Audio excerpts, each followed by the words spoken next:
हस कही वे कहा। लेकिन बात सुंदर कहे, जहां सुमति तहां संपत्ति ना।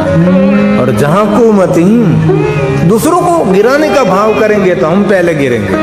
ये तो ये सीधी बात है, नहीं प्रकृति का नियम है।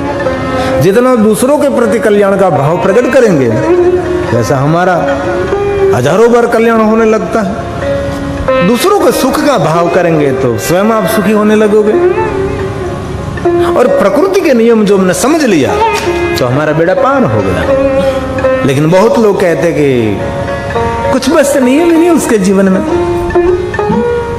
ये प्रकृति का बहुत सारे नियम है और प्रकृति जीवंत है। चारों तरफ से ईश्वर हमको देख रहे हैं। दिन में भी हमको देखते हैं, रात में भी हमको देखते हैं। और कहीं भी जहीं भी जाते हैं वहां सभी जगह पर ईश्वर हमको देख रहे हैं।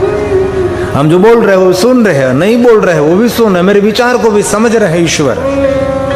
आपको लगता है कि किसी को पता नहीं, लेकिन ईश्वर को सब कुछ पता है।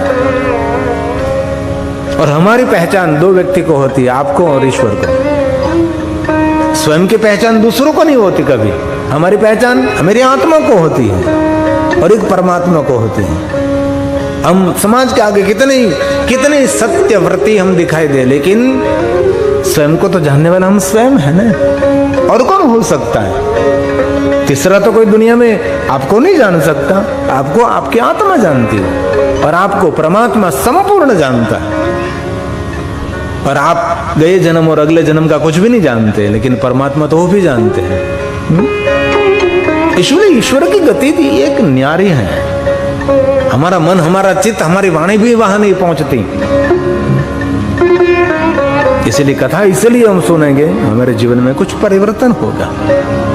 हम कुछ नियम धारण करेंगे, हमारे जीवन में कुछ बदलाव होगा, तब कथा सार्थक होगी। और हमको भरोसा है कि सब नहीं, लेकिन कोई कोई ऐसे व्यक्ति होते हैं कथा सुनकर अपने जीवन को दिव्य बना देते हैं, अपने जीवन को